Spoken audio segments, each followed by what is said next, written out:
All right, Nicole, who do you think is the highest paid podcaster? Oh, what a good question. I would say highest paid podcaster. I guess it depends on the revenue stream, but I know for a fact that Mel Robbins is one of the top paid. I feel like Andrew Huberman probably is up there. Maybe even Joe Rogan. Boom. Well, according to my Google search, Joe Rogan Experience is worth at least $200 million. The second place, according to this, is Call Her Daddy podcast, or I'm sorry, the highest paid female podcaster at a $60 million value. So pays to podcast. It does pay to podcast if you know what you're doing. And that's what we're here today for. Exactly. This is What the Frac, where we break down marketing trends, strategies, and tactics so you can do the fun stuff like be creative. We are your fractional team. I am Tamara. And I'm Nicole. And today we're going to help you assess how your podcast is doing and what brands would be down for advertising. Test with our fractional situation report to identify the steps to success, and refine. We discuss how to set up a system to examine if your system is a success or needs refinement. I'm so excited about this. One, I think that there's so many practical uses for this, even beyond podcasts. But let's dive in. Tell me, how do you monetize a podcast? Yeah. And so we really started this out with our situation report. On our other types of episodes with case studies, this is really filled in, right? But with these troubleshootings, we're really setting the scene for who these troubleshootings are for. And like you said, this can apply to a podcast, it could apply to a blog, it could apply to a YouTube channel, right? There's so many ways to monetize. And I get asked all the time, everyone has a podcast, right, Tamara? It seems like nowadays everyone has a mic, they have a podcast. Yeah. But how do you make it a full-time thing or worth your time? So this one's really for podcasters, both personal and business run, who want their podcast to make money. And the desired outcomes we're looking for is if you can make enough money to either build a team to help you build your podcast empire, or build a lead magnet or another revenue stream for your business. And the bad outcomes are you don't want your fans to feel sold to, right? You want it authentic. Oh, authenticity. I think it's the key to everything these days. Nobody wants something canned. Yeah. And first, if you want to build podcast revenue, here are some things that I think, Tamara, we started with the Frac, and eventually we're going to want to build some revenue here, right? I know we do this out of the kindness of our hearts for all of our business owners out there, but eventually we want some revenue. So here are some things that we're going to want to think about for our strategy. First off, do you have a listener base? So what you're talking about, is there a listener base out there? Is your listener base actually finding you? Do you have a current base? Remember, just like influencers, we don't need 1 million people listening to make money, right? There's things like micro influencers, macro, and building that trust and engagement is going to be your first thing. Number 2, can you provide demographic information? So if you're on a platform that is not providing demographic information, is it time to switch to one? Do you have analytics? Is there some way to know who your demographic is, who is listening to you, and what their information is? Number 3, we do not want to just rely on people finding your podcast. We want to build an email list. We want to own those listeners and that community that we're building, so that if you ever decide to leave a podcast or leave Instagram or any of these platforms, we have our community with us that can move and grow. Cross promoting is strategies to think about, right?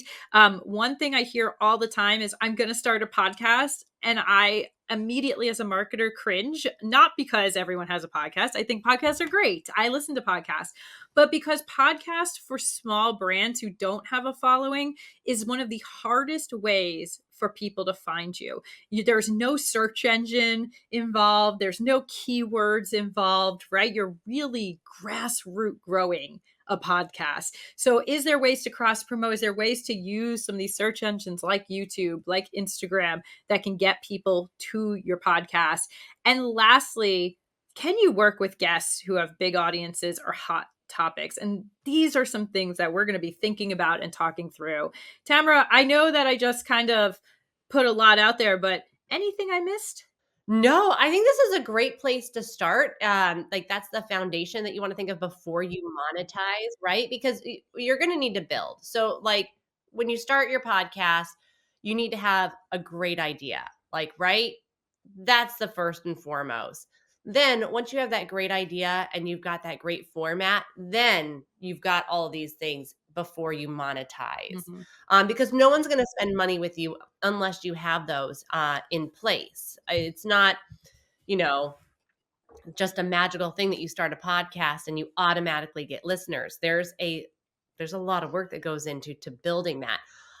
So what I like to do when I start working with people before we dive into a marketing strategy is ask questions, right?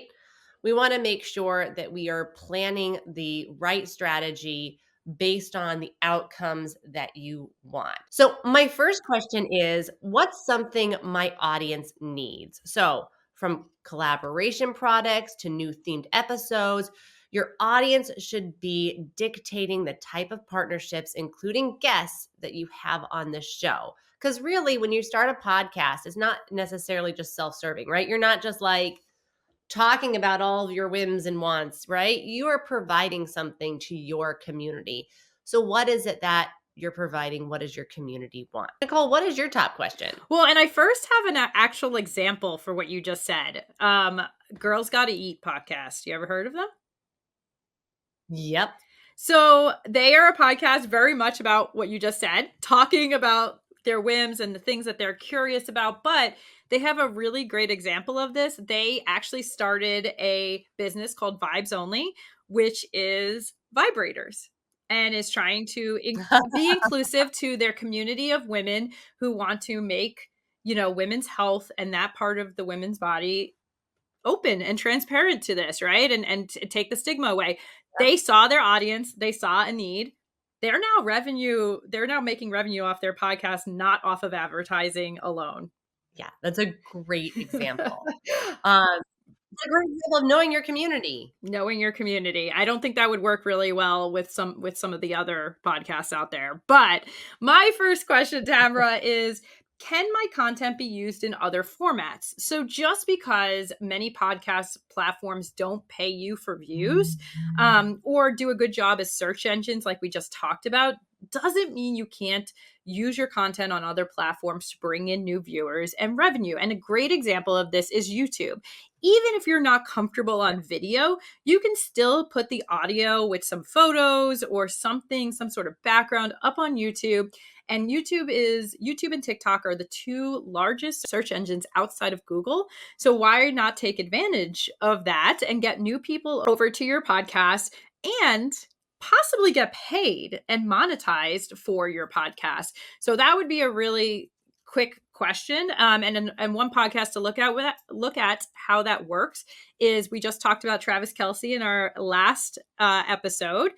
Him and his brother have an amazing podcast out there. One of the top 10. It was listed this year as one of the top 100, top 10, I believe.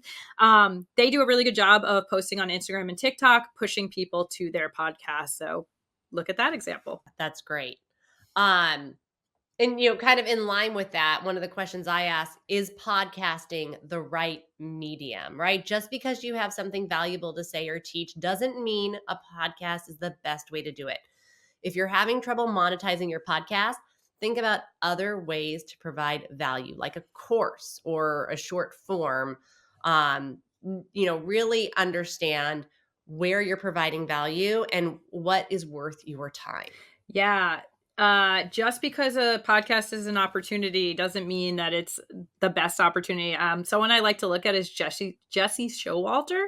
He does UI UX as his theme of who he is. And what's really great is he's made an amazing living. Yes, he does some YouTube. He doesn't really have a podcast, but he is on Instagram and he has courses, and he still makes a really good living doing what he loves, putting information and value out there, and doesn't have a podcast, surprisingly. Yeah, no, that's great. I mean, I think honestly, a lot of times when I'm approached by people who are like, should I start a podcast, or it's a brand, right? Um, it's because they're having trouble getting media Mhm. or media hits, or the brand awareness out there. And a podcast doesn't solve that Mhm. problem. A podcast is another thing that you have to work at, just like a business, right? So I think really, if your main drive is that you're not getting enough attention through other means, podcast is not going to solve No, that. it's like having a baby to save the marriage, right, Tamara? Oh, trust me, that's not the way. Yeah. And I think you just hit a really great point. As you said, a podcast it's a lot of work like a business. If you want to make money and revenue from your podcast, it should be a business. You should treat it like a business, because it is.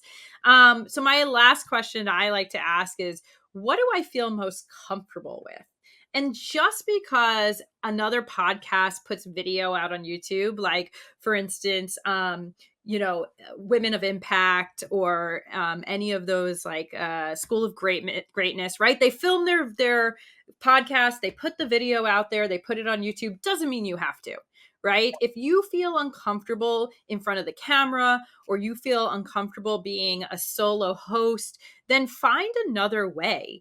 You can either bring guests on if you want, if you feel uncomfortable being solo host. If you feel uncomfortable in front of the camera, then put your podcast episodes up there with a static background. One of the great examples of this is Jenna Kutcher. She has built a multi-million-dollar business, and her podcast is amazing. If you are a marketer or a woman out there, go listen to it. But she only started video in 2024. Really? There you go. That's surprising, but I guess I'm always just listening. I'm not usually watching video. So, yeah, that's interesting to me. But she's been really open and honest too about, like, her if you follow her on Instagram, she's really fun to watch because she definitely shares her journey. Um, Yeah. so I'm surprised that she hasn't done video until now. Hmm. Always learn something Always learn new. something new. Well, with that being said, there are some things we can be doing here. So if you want to try this yourself, Tamara, I think we have a few steps for you. So we like to break this down into three sections. So we have build, engage, and review. So I'll start with the top build one here. So a media kit. So most advertisers will ask for a media kit, and this is something that I'm surprised to hear most podcasters, YouTube channels, they don't realize. This media kit will allow them to see what your stats are, who your demographics are, and then you can kind of, through that, you can kind of see what you can charge, right? So with any type of advertising, you're going to be able to charge based on your downloads, subscribers, who's listening, how many listens you have per month. And so without those stats, it's really hard to pull in advertisers. Yeah, and building a media kit is not hard. I mean, Canva has like a ton of different templates that you can use, right? Like, don't think that you need to hire someone to do it. It's a very simple thing to put together. Yeah. Yeah. And then Tamra, newsletter. Isn't a newsletter so Oh, exciting? newsletter, it just should be a gimme on anything, right? Like, you're doing something, you do a newsletter. Anytime you're growing a business, right now, we know that the biggest thing you can do for revenue moving forward is building a community, and building a newsletter list is the main way to build that community. If you decide to get off podcasting, you decide to move to YouTube, you decide to put out a product, your newsletter is going to be the spot where you're going to learn who are not just your listeners, but who are your actual fans, and who is going to follow you and buy your products and feel the value. That's where you learn who trusts you and who doesn't. And then, added bonus, once your newsletter list gets high enough, you can start selling advertising, affiliate links, all of these other pieces. Don't forget affiliate links. Those rings, that'll make you a lot of money, and it's a good revenue stream.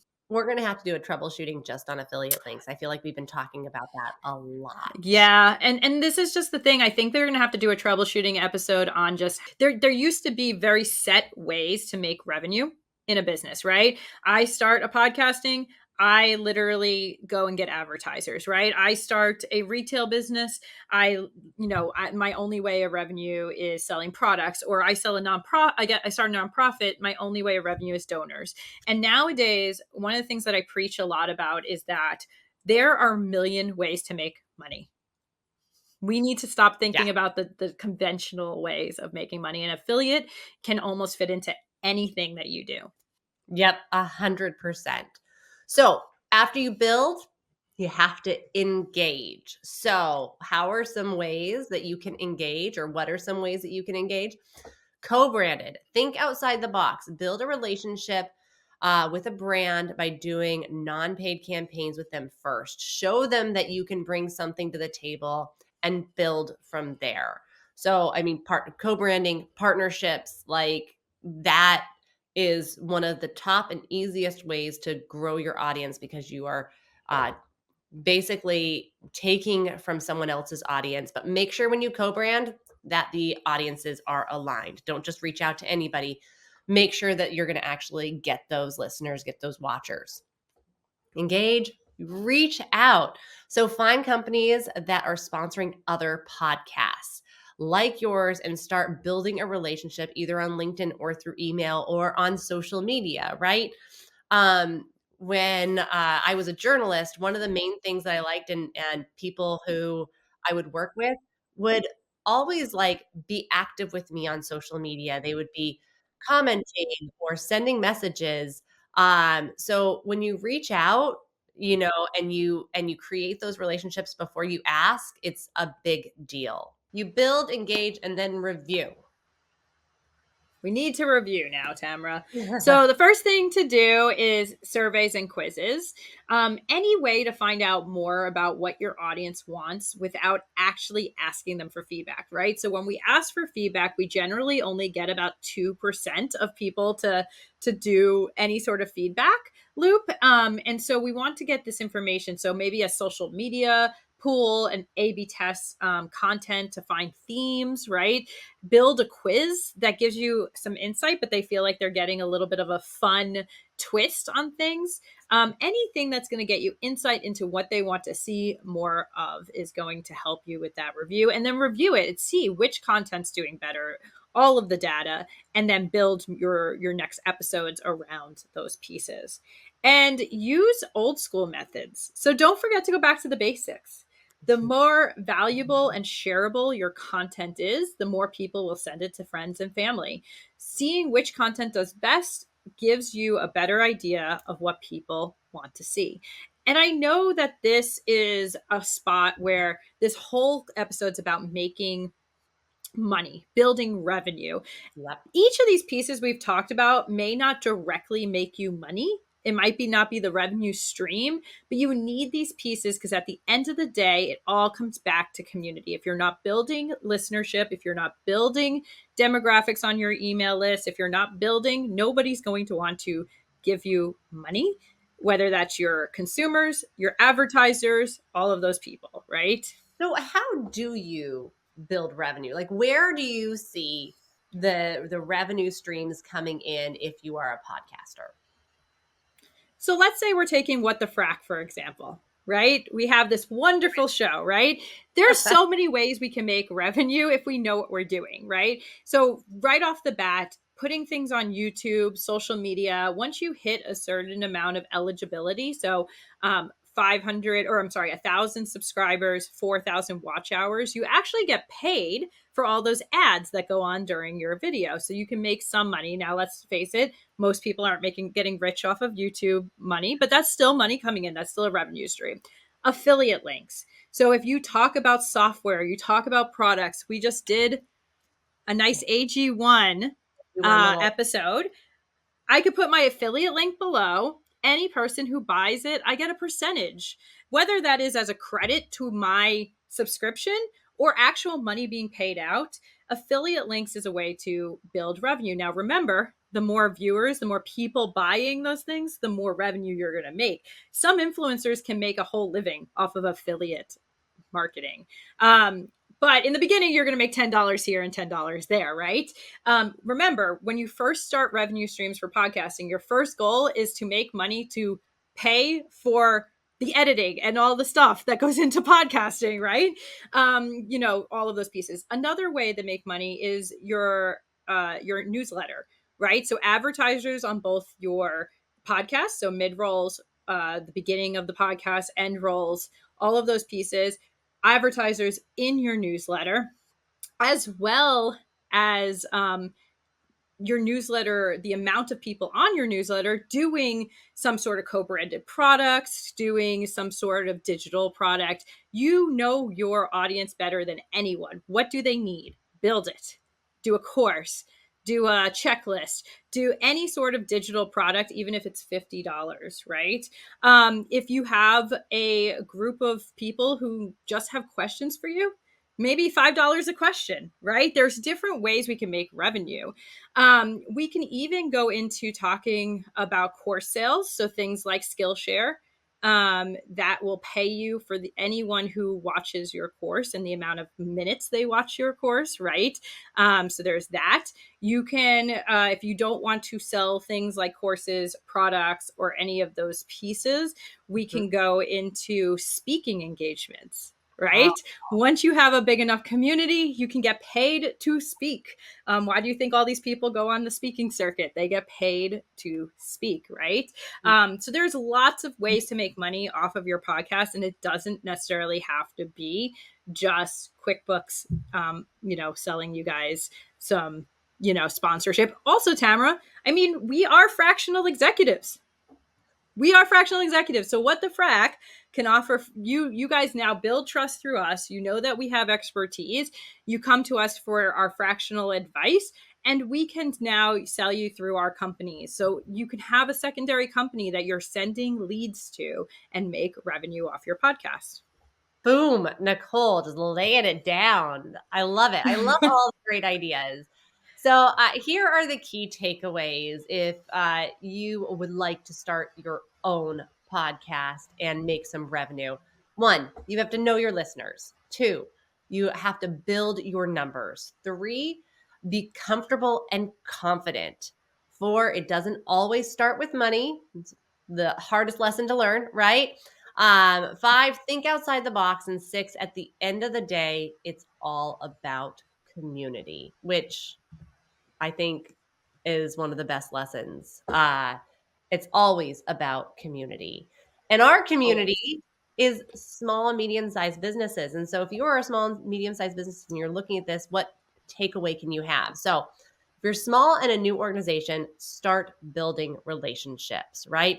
Remember, the best way to build revenue is to build relationships. This can mean better relationships with your viewers. This can mean relationships with brands that you're trying to work with, or with the people who can help get you in front of lots of fans. Yep. And if you're an established brand, don't just think about the traditional ways to make money. Like I just said, there's a million ways to make revenue. Nowadays, you can make money when you have a podcast with good listenership doing anything. So try things like newsletter advertising, affiliate marketing, sponsored content, exclusive memberships. We didn't even talk about OnlyFans and exclusive memberships, merch, t-shirts, hats, and much, much more. One of the major ways also that podcasts are making money is through live events. So going and making it an event, making your community feel like they're part of the whole process. And with that, we are What the Frac. Please subscribe to us on YouTube and follow us on social media. If you want this deck that we're looking at and that we put together for you with all of our helpful tips and takeaways, download it in the link below and reach out to us. We want to hear from you. We want to hear what podcasters do you follow? What else do you want us to troubleshoot?